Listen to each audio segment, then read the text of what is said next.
और राम बंधुओं, ज्योतिर्लोक में आपका हार्दिक स्वागत है।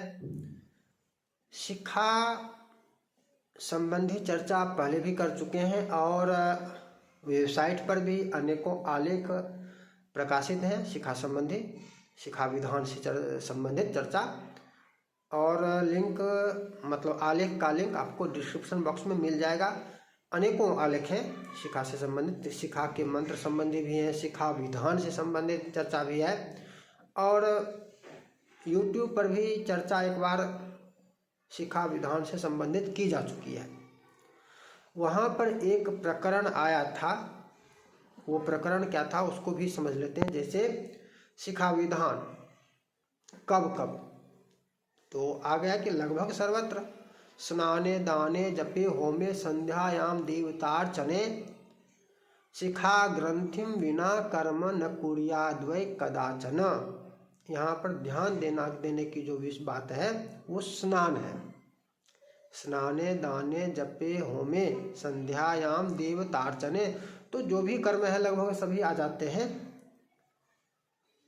चर्चा का विषय यहाँ पर स्नान है कि स्नान में शिखा ग्रंथि, समझ रहे हैं, स्नान में शिखा ग्रंथि लोग शिखा ग्रंथि करने वाले जिनको शिखा है ही नहीं उनकी तो चर्चा क्या करें, लेकिन जिनको शिखा है भी वो भी स्नान के समय शिखा ग्रंथि, आप यदि स्वयं आपके पास शिखा है तो ध्यान दीजिए, स्नान में शिखा में ग्रंथि देकर रखते हैं अथवा नहीं, भूल जाते हैं। स्नान में भी शिखा ग्रंथि युक्त हो, यह आवश्यक है। किंतु एक दूसरा प्रमाण जो था जहाँ शिखा ग्रंथि निषेध संबंधी कि कहाँ कहाँ शिखा में ग्रंथि ना करे, तो वो था स्नाने च भोजने चैव तथा मूत्र पुरीशयोः मैथुने च शवस्कंधे शिखाम षट्सु विवर्जयेत्। स्नाने च भोजने चैव, स्नान भोजन, तथा मूत्र पुरीशयोः मलमूत्र त्याग करते समय, चार कर्म हो गया।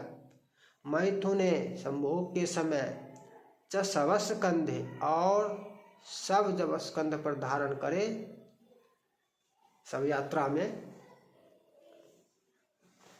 इन 6 कर्मों में शिखा ग्रंथि को निषेध किया गया है, निषेध बताया गया है कि यहाँ पर शिखा में ग्रंथि ना करे। अब स्नान यहाँ भी आ गया।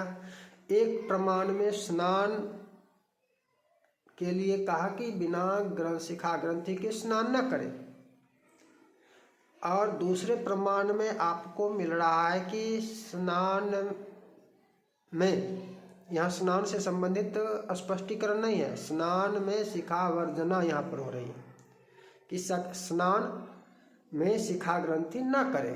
दोनों प्रमाण में विरोधाभास है। इस विरोधाभास को ही समझना आवश्यक है।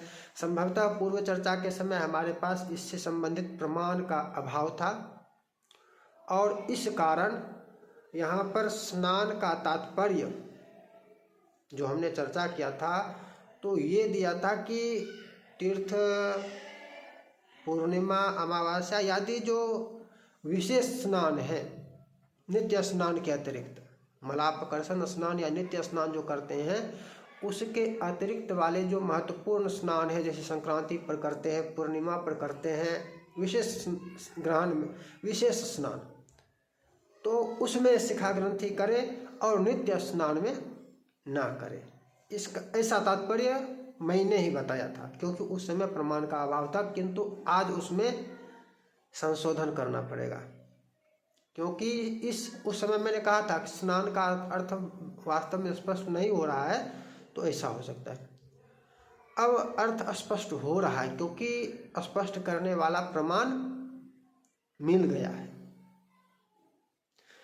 इस प्रकार के विरोधाभासी प्रमाण आपको अनेकों मिलते हैं कि एक में कुछ कह रहा है, एक में कुछ कह रहा है, एक में विहित कर रहा है, दूसरे में निषिद्ध कह रहा है। यहाँ पर स्नान में एक प्रमाण से विहित शिखा में ग्रंथि कह रहा है और दूसरे प्रमाण से शिखा ग्रंथि रहित कह रहा है। शिखा में ग्रंथि का निषेध किया जा रहा है, विरोध, परस्पर विरुद्ध प्रमाण है।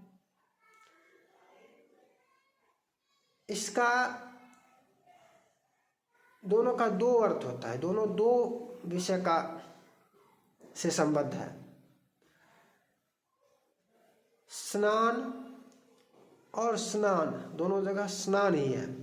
एक जगह कह रहा है स्नाने दाने जपे होमे संध्यायाम देवतार्चने, और दूसरी शिखा ग्रंथि बिना कर्म नो को यादवे कदाचन, ये कर्म कभी भी बिना शिखा ग्रंथि के ना करे। और दूसरी जगह कहा जा रहा है स्नाने च भोजने चैव तथा मूत्र पूरी सयो मैथुने च शवस कंधे शिखाम षट्सु विवर्जय। दूसरे स्थान पर यहाँ स्नान फिर से कहा रहा है। तो क्या स्पष्ट होता है, यहाँ पर स्नान का दोनों में दो अर्थ है। कोई विशेष स्नान का विवरण कर रहा है। अब कौन विशेष स्नान का विवरण कर रहा है, तो जो निषेध कर रहा है वह किसी विशेष स्नान के संबंध में बताया गया है। षट्सु विवर्जय शिखाम षट्सु विवर्जयेत, यह जो कहा जा रहा है यह किसी विशेष स्नान के संबंध में निषेध किया गया है, सभी स्नानों में नहीं। वृद्ध वशिष्ठ का वचन है, ढेरों स्मृतियां हैं और सर्वत्र अनेकानेक प्रमाण आपको मिलते हैं, पुराणों में मिलते हैं। संकलन करना बहुत ही जटिल कार्य होता है। तो इससे संबंधित चर्चा जो है वो है मुक्त केशैर्न कर्तव्यम प्रेत स्नानम विना क्वचित। मुक्त केशैर्न कर्तव्यम प्रेत स्नानम विना क्वचित स्नानम दानम जपम होमम मुक्त केशम न कारयेत। यहाँ पर स्पष्ट कर दिया है। ये भी कह रहे हैं कि स्नानम दानम जपम होमम मुक्त केशम न कारयेत। यहाँ केश का तात्पर्य शिखा ग्रंथि है। मुक्त केश शिखा ग्रंथि से रहित होकर स्नान दान जप होम इत्यादि न करें, कह रहे हैं वशिष्ठ जी। और यहाँ पर ऊपर में पहली पंक्ति में जो कह दिए मुक्त केशैर्न कर्तव्यम, ये कह रहे हैं कि नहीं करे, बिना मुक्त केश न करे, बिना शिखा ग्रंथि के न करे। किंतु प्रेत स्नानम विना क्वचित, प्रेत स्नान के बिना, प्रेत स्नान को छोड़कर। अब स्नान का अर्थ स्पष्ट हो गया कि स्नान का क्या अर्थ है। स्नान का अर्थ है प्रेत स्नान। अब प्रेत स्नान कहे तब क्या अर्थ होगा। प्रेत स्नान में भी फिर स्पष्ट होना चाहिए कि कब प्रेत स्नान। तो जब तक मरना शौच हो और प्रेत कर्म हो तब तक, किसी के मृत्यु के पश्चात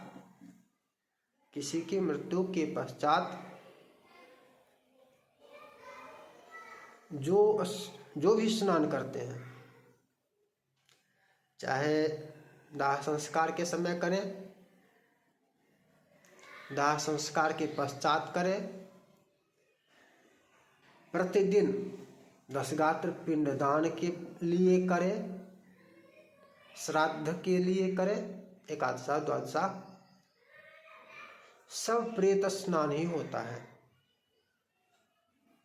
जब तक मृतक प्रेत योनि में है तब तक का स्नान प्रेत स्नान। प्रेत स्नान समझ गए।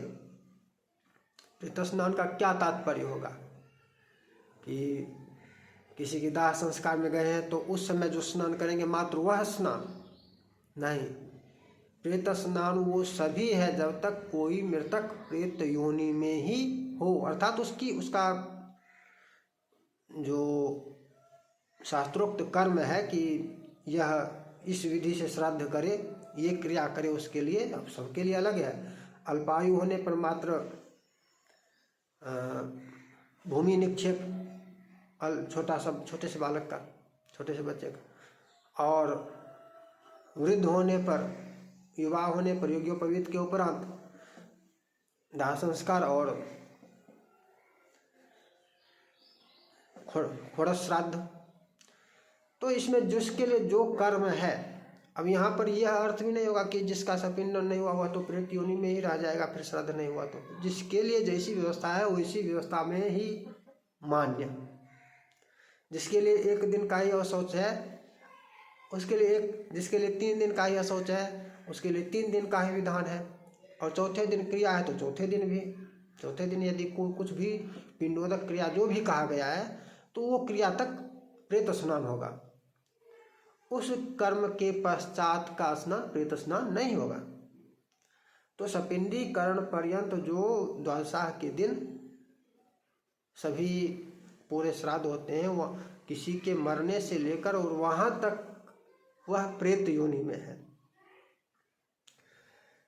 तो प्रेत स्नान जो वो सभी प्रेत स्नान कहलाएंगे। और प्रेत स्नान में शिखा ग्रंथि रहित, प्रेत स्नान के लिए शिखा में ग्रंथि ना दे। प्रेत स्नान का यह तात्पर्य। और कहाँ स्नान का क्या भाव है, क्योंकि स्नान को एक जगह स्नान में शिखा ग्रंथि करने के लिए कहा और दूसरी जगह शिखा ग्रंथि रहित कहा, निषिद्ध कर दिया। तो इसका यह अर्थ है कि अन्य सामान्य स्नान हो, तीर्थ स्नान हो, जो भी हो, सभी प्रकार के स्नान प्रेत स्नान के अतिरिक्त, क्योंकि वृद्ध वशिष्ठ ने कहा प्रेत स्नानम विना क्वचित, प्रेत स्नानम बिना क्वचित स्पष्ट कर दिया कि कौन सा स्नान। अन्य प्रमाणों में आपको विरोधाभास लग रहा था तो इस प्रमाण में विरोधाभास को समाप्त कर दिया कि प्रेत स्नानम बिना क्वचित। और आगे स्नान भी कह दिया, स्नानम दानम जपम होनम होमम मुक्त केशम न कारयेत, बिना शिखा ग्रंथि के ये सब कर्म। फिर स्नान कह दिया कि ना करे, स्नान भी ना करे, प्रेत स्नानम बिना क्वचित। तो इस प्रकार से ये शिखा संबंधी जो विशेष चर्चा थी, स्नान में विहित है, निषेध है, अथवा क्या विशेषता है, कौन सा स्नान, कैसे स्नान, वो सब स्पष्ट हो गया। फिर मिलेंगे नई चर्चा के साथ। जय जय श्री राधे।